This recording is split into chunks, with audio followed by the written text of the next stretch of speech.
오늘 우리가 묵상하고 있는 열왕기하 11장 1절부터 21절까지 말씀은 이 아달랴라는 여왕이 남유다를 통치했던 6년간의 통치를 그리고 있습니다. 그녀가 어떻게 통치자가 되었는지, 그리고 그 이후에 7살 된 아기, 이제 유치부 아이죠. 유치부 아이 요아스가 어떻게 왕으로 등극되는지에 대한 과정을 그리고 있습니다.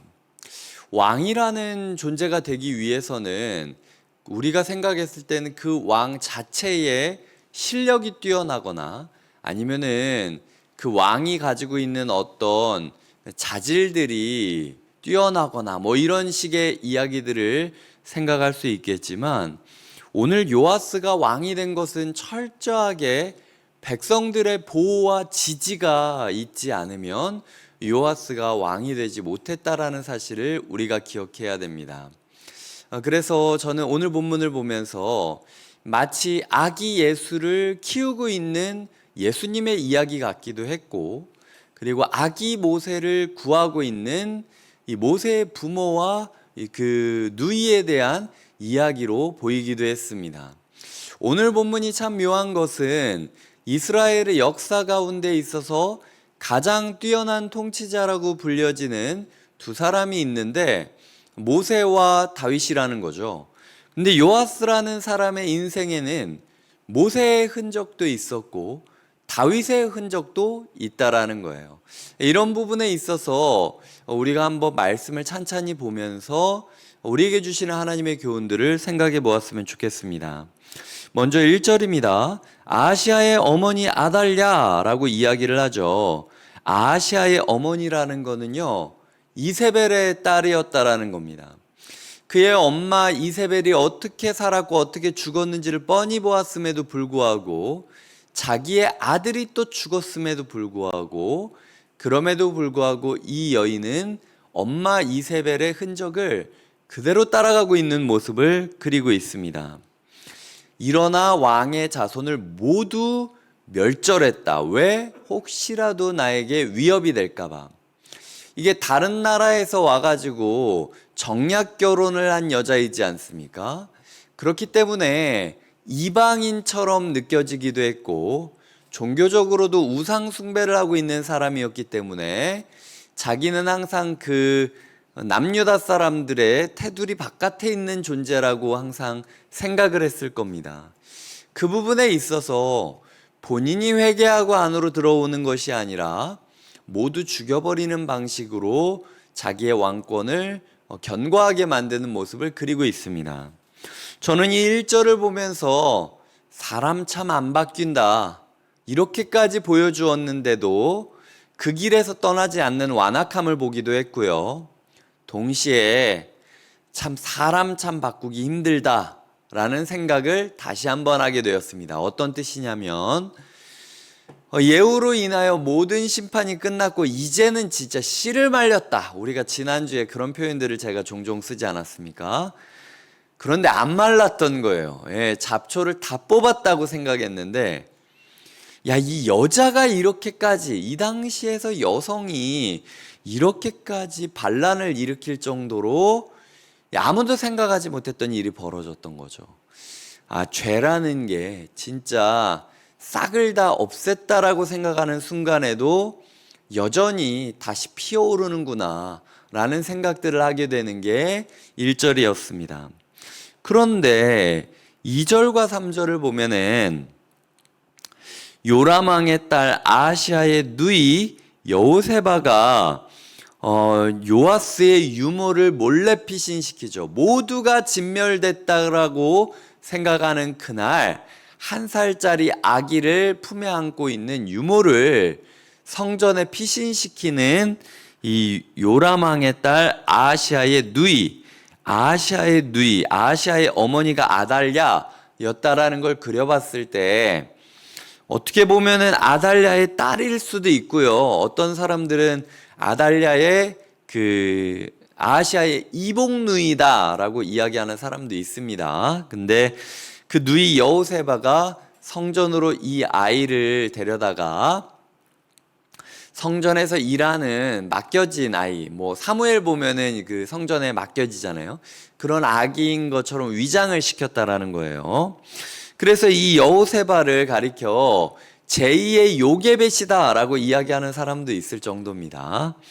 이 역대하 22장 11절에 보면은 이 아하시아의 누이 여호세바가 4절에 나오는 여호야다 대제사장이었던 여호야다의 아내였다라고 기록이 되어 있습니다. 그러니까 이 아하시아의 이복 누이 여호세바는 대제사장의 여호야다의 아내이기도 했던 거죠. 그래서 데리고 와서 이 성전 안에다 넣어서 6년 동안 그 아이가 성전에서 자라면서 피신을 받는 모습을 그리고 있습니다.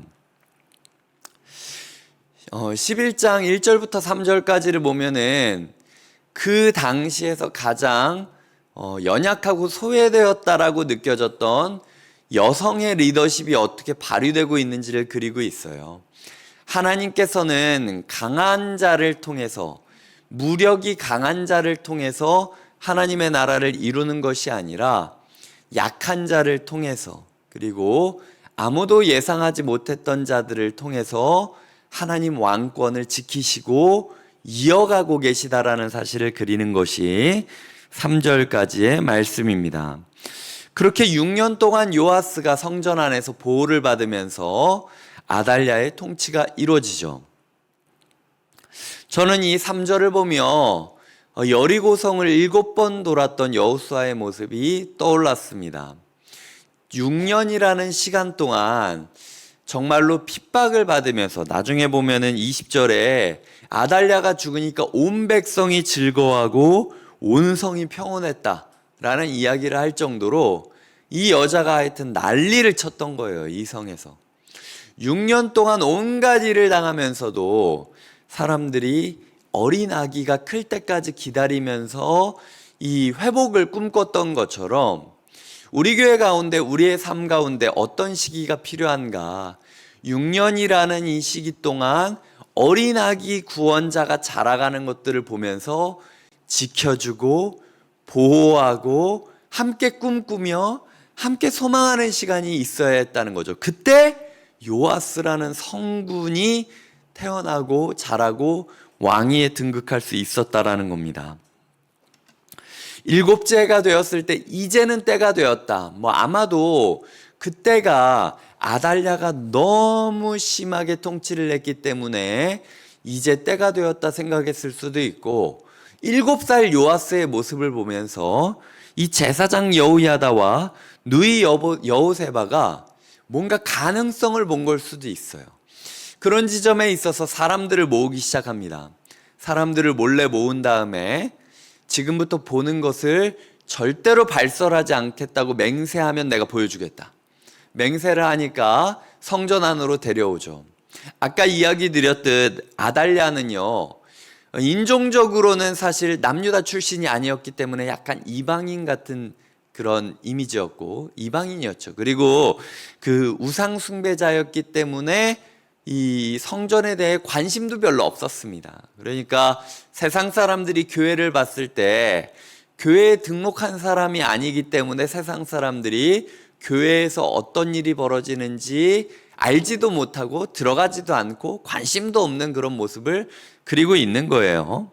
그럼에도 불구하고 교회 안에서 일어나는 이 성전에서의 변화, 예배에서의 변화, 비록 여전히 핍박이 일어나고 있는 6년이지만 그럼에도 우리 안에는 아기 구원자가 있다라는 그 구원자와 함께하는 예배로 말미암아 훈련되었던 6년간의 세월을 통하여 이제 반역이 또다시 준비되어지고 있다라는 거죠.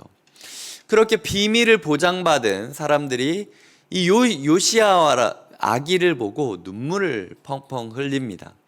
그리고 마음을 먹고 함께 반란을 하기로 하고 착착착착 진행돼요. 제사장이 군대의 몇 분의 몇은 여기를 지키고 몇 분의 몇은 여기를 지키고 하는데 사람들이 한 명도 아달랴에게 고자질을 안 합니다. 그 정도로 모두가 순탄하게 이루어지는 이 왕권 찬탈을 그리고 있는 거죠. 그들에게 10절을 보면 제사장이 성전에 있는 다윗 왕의 창과 방패를 백부장들에게 주었다라고 이야기를 합니다. 다윗이 뭐 창과 방패를 여러 개를 들고 다녔던 것은 아니지 않겠습니까? 백부장들에게 줄 정도로 이것이 많이 있었다라는 건 다윗과 그의 군사들이 썼던 창과 방패를 맡아두고 있다가 했거나, 아니면은 성전이 좀 박물관의 역할도 했는데 이 박물관처럼 이렇게 있었던 다윗 왕의 그 창과 방패의 모양을 따서 이 창과 방패를 만들어서 본뜬 걸 전해 주었다라고 이야기하는 사람들도 있습니다. 그런 부분에 있어서 뭔가 새로운 무기, 새로운 신박한 뭔가를 추구하는 것이 아니라 우리가 추구해야 될 정신, 회복해야 될 마음을 가지고 다윗 왕의 정신을 회복하며 우리가 일어나자라는 이야기를 하면서 다시 한번 반역을 꾀하고 있는 거죠. 이제 아달랴가 그런 모습을 보며 반역이다 반역이다 소리 지르지만 아무도 아달랴를 도와주지 않습니다. 16절에 보면은 그가 왕궁의 말이 다니는 길로 가다가 거기서 죽임을 당했다라고 이야기를 하죠. 이 여자를 성전에서 죽이면 안 되니까 오히려 풀어주는 겁니다. 그런데 이 여자가 도망가다가 왕궁이 말이 다니는 길에서 말 발굽이 찍혀져 있는 땅에서 죽게 됩니다. 이세벨이 어떻게 죽죠? 이 떨어져 죽었고 병거로 밟아버리지 않습니까? 말로 인하여 아예 그냥 난도질이나 곤죽이 되어버렸던 게 이세벨이었어요. 그러니까 어머니의 길을 따르겠다라고 했다가 어머니와 똑같은 흔적으로 죽게 되는 것이 아달랴의 인생의 마지막이었다라는 거죠. 그리고 이 모든 반역이 끝나고 개혁이 마무리되고 있습니다. 여전히 요시야의 나이는 7이었어요. 여전히 요시야 혼자 일어나야 될 게 아니라 우리가 함께 그 개혁을 완수해야 될 사명을 갖게 되는 모습입니다. 아까 이야기 드렸지만 성경 안에서 이렇게 모세의 흔적을 보이고 다윗의 흔적을 보이고 예수님의 모습을 보이는 경우가 있나? 라는 생각이 들 정도로 참 오늘 본문을 묵상하며 저는 흥미진진했습니다. 마치 뭐 어디 옛날 영화를 보는 것 같은 느낌이었어요. 이 반역의, 이 왕권 회복의 핵심은요, 어떤 카리스마 있는 한 사람으로 이루어진 게 아니라는 겁니다. 여전히 요시야 왕은 7살밖에 안 됐습니다. 우리가 힘을 모으지 않으면 예수가 왕으로 등극하지 못하는 상황이라는 거예요. 우리가 예수님을 지켜드려야 됩니다. 우리가 예수님의 개혁을 도와드려야 됩니다. 왕이 됐음에도 예수님이 7살밖에 되지 않은 연약한 모습처럼 느껴질 수 있는 이 시대 가운데 우리가 살아가고 있다라는 거죠. 우리가 힘을 모아야 됩니다. 우리가 꿈을 꾸어야 됩니다. 6년 동안 인내하면서 준비해야 됩니다. 비밀 작전을 행해야 됩니다. 아무도 곁에 있는 교회에서 어떤 일이 일어나는지 모르겠지만 우리는 알고 있어요. 우리 가운데 주님이 계시다라는 것. 그 마음을 가지고 우리가 요시야가 왕이 회복을 했던 이야기처럼 우리 또한 우리 가운데 계시는 예수 그리스도가 온 세상의 주인으로 등극하실 때까지 우리가 이 비밀 작전을 행하며 몰래 모세의 마음을 회복하고 다윗의 마음을 회복하고 예수 그리스도의 이야기를 계속해서 준비하는 그런 사람들이 되어야겠다.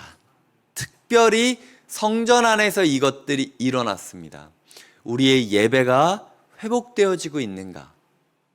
세상 사람들은 우리의 예배가 어떻게 이루어지는지 관심도 없고 알지도 못하죠. 하지만 우리는 알아요. 완전하지는 않지만 우리의 예배 가운데 아기 예수, 작은 예수가 있다라는 것을, 그 예수 그리스도의 영향력이 꽃피어 오르는 날까지 우리가 예배에 집중하고 예배에 사력을 다해야 하는 것입니다. 그 6년의 시간 끝에 회복이 이루어졌다면 우리도 진짜 이 요시야 이 시기를 묵상하며 6년 동안 예배에 집중한다면 기적이 일어날 수밖에 없지 않겠습니까? 우리의 예배가 끊임없이 꿈꾸며 소망하며 이렇게 준비되어지는 비밀 작전이 되기를 주님의 이름으로 축복드립니다. 함께 기도하시겠습니다. 하나님 아버지 감사합니다. 이렇게 날이 쌀쌀해지고 가을이 아니라 겨울의 냉기가 느껴지는 이 새벽, 우리가 말씀을 묵상하기 위해 이 자리에 나왔습니다. 하나님, 이곳에서 요시야 왕의 등극을 우리에게 보여주심으로써 하나님, 우리 가운데 있는 작은 예수 그리스도의 흔적이 얼마나 큰 영향력을 발휘하게 될지 함께 꿈꾸고 함께 소망하는 시간을 주시니 감사드립니다. 오늘 말씀을 통하여 우리가 예배의 회복을 꿈꾸게 하여 주시고, 예수 그리스도의 왕권이 우리 가운데 회복될 것을 꿈꾸게 하여 주시고, 어떤 한 사람의 카리스마로 이루어지는 구원이 아니라 우리 모두가 힘을 합쳐서 이루어지는 공동체의 회복, 공동체의 구원 역사를 소망하게 하여 주시옵소서. 감사없고 예수님의 이름으로 기도드립니다. 아멘.